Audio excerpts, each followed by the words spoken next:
E aí agora nós vamos para a escola de Eleia. Eleia é uma cidade grega e são pelo menos dois autores que a gente tem que dar uma olhada lá. O maior deles é o Parmênides, Parmênides de Eleia, que nasceu em 530 e morreu em 460 a.C. Ele é considerado o fundador da ontologia, porque ele trabalha com a ideia do ser. O Parmênides talvez seja o mais complicado deles, para a gente poder entender. Nós vimos lá atrás o Heráclito, que dizia que no mundo tudo é mudança, tudo muda o tempo todo. E que o conhecimento é impossível, porque quando a gente conhece, o ser que a gente conheceu já mudou, e nós também mudamos. Então a gente só pode ter assim um insight do ser. O Parmênides ele vai fazer o contrário. Primeiro, ele leva a cosmologia a se tornar teoria do ser. O ser é uma palavra assim, central na filosofia. Ela vai virar metafísica e depois da metafísica vai virar ontologia. On, ontos. Ontos do grego é do ser. Então, o estudo da ontologia. Ontologia, não é antologia, não. Tá? Antologia vem de antos, que é flor, né? Um florilégio, uma coleção. Ontologia é a lógica, é o estudo que a gente faz a respeito do ser. Que ser? O que é o ser? É isso que o Parmênides inaugura. Né? Então ele faz oposição ao Heráclito, dizendo que o ser é imutável. O ser não muda. Né? Não muda de jeito nenhum. Ele diz que caso o ser mude, é porque ele não era desde o princípio aquilo que você achou que ele fez mudança. Então, se não era, ele era outra coisa, então, não aquilo que a gente percebeu. Então, o ser em si não muda. Né? Vamos explicar um pouquinho isso aqui. Então, ele traz para a gente aquilo que em filosofia a gente conhece como o princípio da identidade, ou princípio da verdade, que é mais ou menos assim. O ser é e não pode não ser. O que é, o que não é, não é. Né? O não ser não é e não pode ser de modo algum. Então, por exemplo, o Heráclito dizia que vida e morte comparecem no mesmo ser. Né? Um é o oposto do outro, mas é uma harmonia de contrários. Aqui o Parmênides está dizendo que morte é uma coisa, vida é outra coisa. Claro é uma coisa, escuro é outra coisa. Né? Subida e descida são coisas diferentes. Né? São conceitos diferentes. E isso não combina, são excludentes. Né? É necessário, diz ele, é necessário dizer e pensar que o ser seja. Com efeito, o ser é, o nada não é. Então, ao falando de ser, cada palavra tem o seu sentido. E aquele sentido, ele é exclusivo daquela palavra. Do que está se tratando aqui? O que o Parmênides está falando? Qual é a materialidade da filosofia dele? É a ideia, é o conceito, é o pensamento. Por isso que ele está dizendo aqui, é necessário dizer e pensar que o ser seja. Então, para ele, ser, pensar e dizer é a mesma coisa. Né? O ser existe, né? Ao ser enunciado, ou seja, ao ser dito, ele também é pensado. Ele só pode ser pensado se for dito. Então, ao fazermos isso, a gente não está apontando para o ser de fato, mas apontando para o conceito de ser. Apontando para o pensamento, a atividade do pensamento. E apontando para a ideia. A ideia não muda. Uma vez que ela foi feita, ela é a ideia. Você pode abandonar uma ideia, mas a ideia abandonada continua sendo aquela ideia abandonada, não a outra que a gente assumiu. Então é isso que ele está dizendo. Então ele está pensando aqui exatamente no conhecimento do ser. Ser é a mesma coisa que pensamento, e pensamento é a mesma coisa que logos, ou seja, o discurso. E diz ele, ó, não se pode pensar e, portanto, dizer, senão pensando, e, portanto, dizendo aquilo que é. Então ele está falando aqui para a gente de conceito, de abstração. Ele não está apontando o mundo físico, ele está apontando o mundo da inteligência.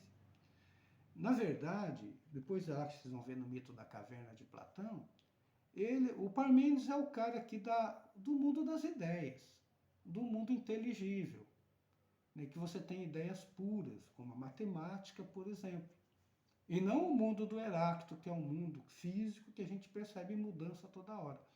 Né? No pensamento o ser não muda. Né? Um exemplo, o Heráclito dizia, tudo no mundo muda, exceto a própria mudança. Então a ideia de mudança não muda, é isso que é o Parmênides. Na verdade, o Heráclito tem razão, porque ele está se referindo a um mundo que tem mudança de verdade, e o Parmênides também tem razão, porque está pensando no mundo da inteligência, onde os conceitos, uma vez concebidos, continuam sendo o que sempre são. Né? Aliás, o esforço da história, muitas vezes, né, da hermenêutica, né, de alguém que procura o sentido verdadeiro de alguma coisa, é voltar a esse sentido que está cristalizado, que é essencial. Né? A exegese que a gente fala, né, o sentido original daquilo que foi escrito, que tem que ser lá do tempo onde foi escrito. Né? Tem um poema dele aqui que é bem assim, ó. Pensar e ser é o mesmo. Pensar é o mesmo, e isso em função do que o pensamento existe. Então ele está jogando a gente para o mundo do pensamento, o mundo da inteligência. Porque sem o ser, no qual é expresso, não encontrarás o pensar. É preciso que haja o ser e o pensamento. E o discurso que constrói esse pensamento. Né? Com efeito, fora do ser, nada mais ele é ou será. Então, esse ser que o Parmênides está dizendo é a essência do ser. É a ideia, é o conceito que tem. Né? Ele também trabalha com a ideia do princípio da não contradição. Né? O ser não pode ser e não ser ao mesmo tempo. Então, essa história de vida e morte, na questão do pensamento, não tem. Porque morte é uma coisa, vida é outra coisa. Clareza e obscuridade são coisas diferentes. Né? O alto e o baixo, a subida e a descida, né? A limpeza e a sujeira são os pares de opostos famosos de Heráclito. Aqui não. Porque no mundo do pensamento não tem pares de opostos. A não ser a ideia de pares opostos que não tem oposto em lugar nenhum. Né? Qualquer ideia, qualquer pensamento que se faça vai ser um conceito. Então, aí tem implicações essa questão do Parmênides. Né? Primeiro aqui, o ser é incriado e incorruptível. Esse ser de conceito ele é perpétuo. Né? Um só caminho resta ao discurso, que o ser é, e nesse caminho há muitos sinais indagadores. O ser é ingerado e imperecível, com efeito, é um todo imóvel e sem fim. Porque uma ideia, uma vez concebida, ela será perpetuamente aquilo, essencialmente aquilo que foi concebido. Né? Como eu disse, a gente pode mudar de ideia, mas a ideia concebida, uma vez concebida, é ela. Certo? A gente pode não aceitá-la, contestá-la depois, mas aí é um outro conceito que a gente está propondo. Aí, o ser também é imutável e imóvel. E aqui, contrariamente ao Heráclito, que dizia que tudo muda. O ser não muda para o Parmênides. Né? E a perfeição do ser é representada aqui pela esfera, que não tem lacuna nenhuma. A esfera é um círculo, então não tem lacuna nenhuma, os lados são completamente iguais, né? Então o ser é acabado perfeitamente. Um quarto ponto, o ser é verdadeiro. É a única verdade possível é o ser. Mas o ser aqui, ideal, conceito. A ideia é aquela. Por exemplo, se eu digo uma palavra caneta, o ser é a caneta. Flor, o ser é a flor. Homem, o ser é o homem. Mulher, o ser é a mulher. Aqui não tem uma interpretação, tem uma essência de mulher, uma essência de homem, de caneta, de flor, de árvore, de pedra. Né? E isso no pensamento segue assim. Bom, também nós vamos ter aqui uma concepção de conhecimento. Né? A razão, segundo Parmênides, né, segue as sendas do dia, portanto, a ideia de luz. Os sentidos corporais seguem as sendas da noite, portanto, é a escuridão. É aquela ideia que depois vai ficar muito clara em Platão, de que a luz, né, é uma metáfora que a gente usa para o entendimento. Quando a gente quer dizer que uma pessoa é inteligente, ela é uma pessoa iluminada. Pois a gente vai falar de iluminismo. Quando a gente quer dizer que uma pessoa é burra, a gente diz que obtusa, a gente diz que ela é obscura, né? Obtusa, né? Não tem transparência. Então, isto aqui, né, é um prenúncio da oposição racionalismo e empirismo. Por quê? Porque o racionalismo trabalha e propõe a razão como única fonte do verdadeiro conhecimento, enquanto que o empirismo vai colocar o conhecimento na experiência dos sentidos. Então, nós já temos aqui no Parmênides esses pares aqui, essa dualidade em relação ao conhecimento humano. São os sentidos que percebem o não ser e, erroneamente, atestam a existência da mudança. Então, o mundo de Heráclito é o mundo dos sentidos, é o mundo da caverna. Quando a gente olha só a aparência, no mundo a gente vê aparência. Nas aparências, as coisas mudam o tempo todo. A gente não tem uma essência ali, porque é o mundo da aparência. Então, aqui é a oposição da razão contra os sentidos.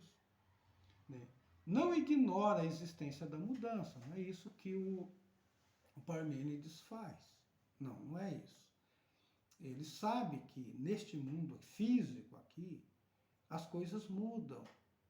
Mas não é para esse mundo que ele quer nos jogar. Ele quer nos jogar para o mundo das ideias, para o mundo da inteligência, para o mundo dos conceitos. E os conceitos não mudam. Então ele almeja o conhecimento racional, a busca da essência. Aquilo que é essência é aquilo que vai permanecer o mesmo numa linha de mudança. As coisas podem mudar, mas tem algo que segue fiel, sem mudança. Então, é isso aqui. Bom, quais as consequências que um pensamento desse, de Parmênides, pensado na essência, no conceito, naquilo que no ser é perpétuo, não muda, e promove a identidade dele, quais as consequências que isso tem para a saúde? Primeiro, o sadio que adoece. Vamos pensar nisso. Uma pessoa está saudável e depois adoeceu. Houve mudança? Ela transitou de um estado físico dela para um outro estado. Então, olhando aparentemente, há uma mudança, é óbvio, aqui a gente tem que aceitar o Heráclito. Mas, olhando de uma outra forma, ter saúde é um conceito. Né? Ficar doente é um outro conceito. São duas coisas diferentes que a gente distingue uma da outra. E distingue porque tem uma essência. Né? Saúde é uma coisa, doença é outra coisa. No nível aqui do pensamento, na questão da ideia. Então, quando aqui ele vai dizer para a gente que a mudança atestada pela experiência dos sentidos, e não pela razão, né, aqui ele vai nos remeter ao Hipócrates, né, que está mais à frente. O Hipócrates vai elevar a medicina à categoria de ciência, propondo justamente um empirismo original. O médico é aquele que, empiricamente, tem que observar o homem e toda a ambiência desse homem, onde ele vive, para poder entender das saúdes, das coisas que tem. Então, a medicina seria uma ciência empírica, enquanto que a filosofia, que trabalha com ideias, seria uma ciência da teoria, uma ciência que busca a essência do ser, certo? Trabalha aí com conceitos. Então, o sujeito doente, agora, não é outro senão o mesmo que antes era sadio, se a gente considerar o Parmênides. Tem algo naquele sujeito que antes estava saudável e que agora está doente, que não vai mudar, que é a essência do ser humano. Isso pega a questão da saúde, né? Então, algo permanece imutável nele. Se permanece imutável nele, é em nome dessa coisa imutável que os médicos têm que prestar atenção para tratá-lo como um ser humano digno, né? Daí a defesa da dignidade desse sujeito. Um paciente que está lá morto, dependendo de todo mundo, incapaz de decidir às vezes algo da sua vida, porque está em coma, ali naquele homem mora um conceito de homem, uma essência de homem permanente, né, que faz com que você olhe e considere, isso aqui é um ser humano, não é qualquer outra coisa. Então, isso a gente deve ao Parmênides, esse tipo de pensamento. Então, os opostos são o ser incluídos na superioridade do ser. Essa superioridade do ser é essa essência de que o Parmênides está falando. Então, o ser em oposição, sim, né? Era saudável, agora doente. Tem oposição? Tem. Mas sem dispersão. O homem que estava saudável e agora está doente, ele não muda a sua concretude de ser humano. Ele não muda a sua essência de ser humano. Ele é o mesmo ser humano. Então, ele está em oposição, sim, mas sem a dispersão. Ele não se dispersa, por ser diverso. Tá. Então, o Parmênides está jogando a gente no pensamento conceitual, né? Doença e saúde não são um ser e um não ser, como dizia o Heráclito, ou pares de opostos, harmonia de contrários. Não. Um é tanto ser quanto o outro. Doença é uma coisa, saúde é outra. Então, por isso que ele vai dizer, não há mudança aqui. Mas, repito, ele está falando para a gente de entendimento, de raciocínio, de abstração, e não de uma realidade física realmente existente. Tá? Certo? E aí, na sequência, o Parmênides tem um aluno, um discípulo, que era muito dado a discussões, a brigas, inclusive, e que leva a teoria do Parmênides à exaustão, né? Ao exagero, inclusive. Esse cara se chamava Zênon, ou Zenão de Eleia, que nasceu em 504 e em 501 a.C., e o pessoal assim não sabe, né, ignora o ano em que ele morreu. Né? Ele leva a proposta do mestre aos extremos, e com isso ele funda a dialética e funda também a erística. A dialética é o diálogo, onde um se opõe ao outro, né, para chegar depois a uma conclusão. A erística, ela é um debate que você visa vencer o outro pelo debate, pelo discurso. Eris, do grego, é o princípio diferente de eros. Eris é a força desagregadora, a força de oposição, de combate. Eros não, é uma força agregadora, é uma força que soma e convoca todas as coisas para se irmanarem entre si, certo? Bom, então a dialética é um tipo de raciocínio por contraposições, premissas contrárias, por tese e antítese. Você tem uma tese, tem uma antítese. E aí, dessa antítese, o que vence vai ter também uma outra antítese e assim por diante. A erística é a argumentação combativa, quando o discurso busca vencer o outro, para a gente definir melhor. Né? O Zenão, né, ele buscou refutar o movimento e a multiplicidade. Então, não há movimento e não há multiplicidade. O que vai ter é a singularidade. Né? Então, ele propõe, por exemplo, aqui a dicotomia. Um corpo nunca poderá atingir uma meta. Esse é o princípio que ele coloca como dicotomia.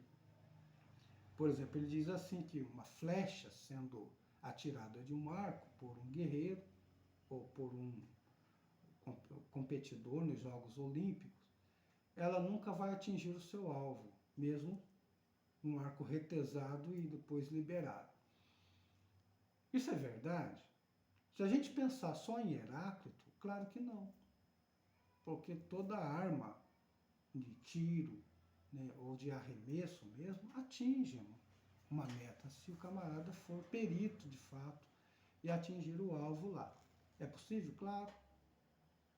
Mas não é disso que ele está dizendo. Ele está falando aqui que quando a flecha vai, ou quando uma bala sai de um revólver ou de um canhão, o percurso que ela faz é feito de fragmentos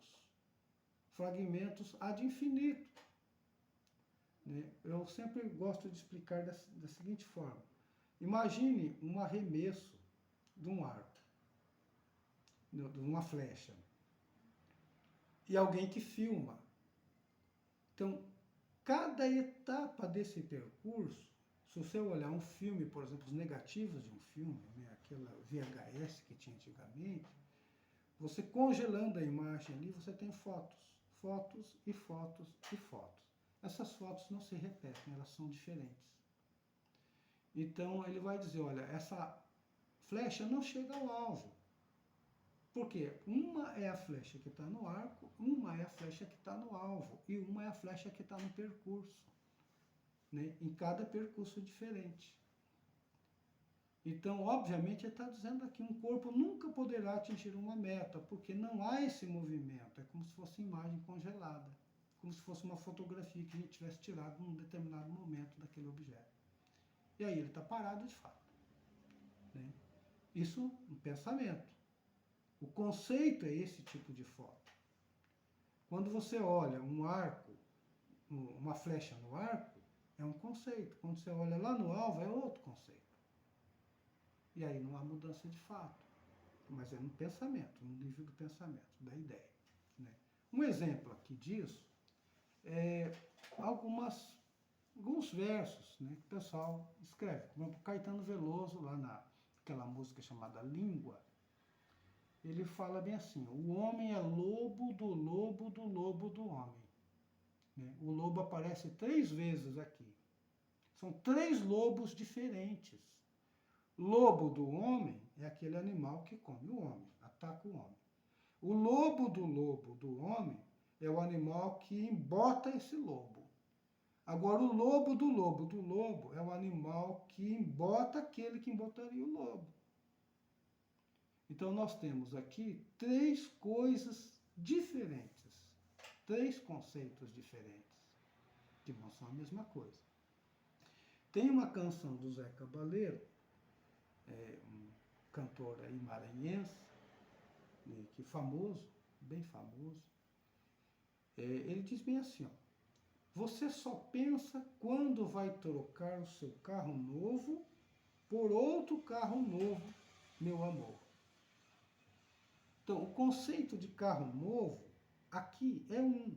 O outro carro novo é outro. Então, essa repetição, que é muito comum nos versos aí, ela mostra aqui um instante em que não há movimento. Um carro novo, outro carro novo. Se você olha para um e para outro, isso aqui não muda. Mas se você olhar com os olhos do Heráclito, é claro que tem mudança. Você trocou um carro novo por outro carro novo. Né? Você tem um lobo, né? Um outro lobo, certo? E aí então haveria mudança. Mas o Parmênides vai dizer, não tem mudança. O Zenon vai dizer, não tem mudança. Porque não tem multiplicidade. Né? Não tem aqui um diferente, né? Está tudo sempre o mesmo. Certo. Então, ele vai dizer o seguinte também, né? Famoso isso aqui, né? O Aquiles e a tartaruga. Colocando os dois para correr, né? O veloz Aquiles nunca alcançará a tartaruga. Por que nunca vai alcançar? Porque não há movimento. Isso no pensamento conceitual. Porque quando você tem a partida ali, de uma maratona, por exemplo, de uma corrida de 100 metros, o Aquiles está parado, a tartaruga também. Mesmo se o Aquiles, olhando para o lado da mudança, está ultrapassando a tartaruga, congelando a imagem, ele está parado, a tartaruga também.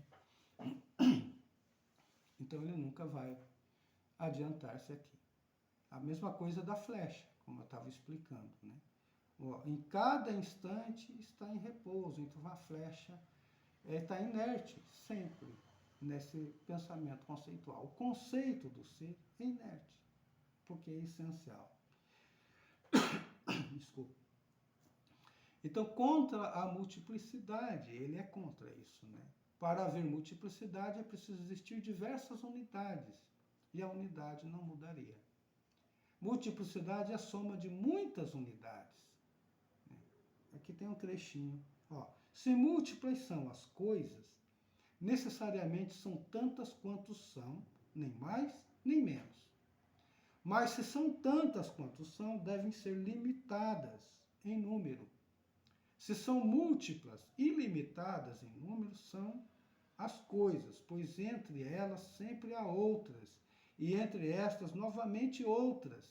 Assim, ilimitadas em número são as coisas. Até parece aquela história de quando a gente pensa um determinado ponto limite. Por exemplo, onde é que está os segundos, os milésimos de segundo dentro de um minuto? Qual é o momento chave em que isso muda? Se a gente vai cortar, por exemplo, uma barra de ferro, olhando de longe parece que o corte foi bem rente, bem reto. Mas olhando muito de perto não existe isso. Então, como é que a gente saberia? Então é disso mais ou menos que ele está dizendo aqui. Bom, e a saúde? O que isso tem a ver com a saúde? A dialética e a heurística operam por oposições, por luta dos contrários. Então, é idêntica à proposta do médico Empédocles. O Empédocles vai dizer que para haver saúde e para haver mundo, possibilidade de mundo, nós precisamos de duas forças. Uma desagregadora e outra agregadora, que são as forças da discórdia e as forças do amor, na constituição física do mundo e do homem e de todas as coisas. Então, isso aqui aproximaria da filosofia do Empédocles, que vai propor para a gente os 4 elementos aí. Espero que isso tenha esclarecido. Tá? Lembrando aqui que o Parmênides, ele vai ser um filósofo que o Platão vai adotar para dizer para a gente que a gente pode atingir a verdade, que a verdade é uma essência e ela é conhecida pela alma muito antes da alma encarnar o corpo. Tem uma sabedoria que a gente adquire por inatismo mesmo, Não nasce, você nasceu já com essa verdade.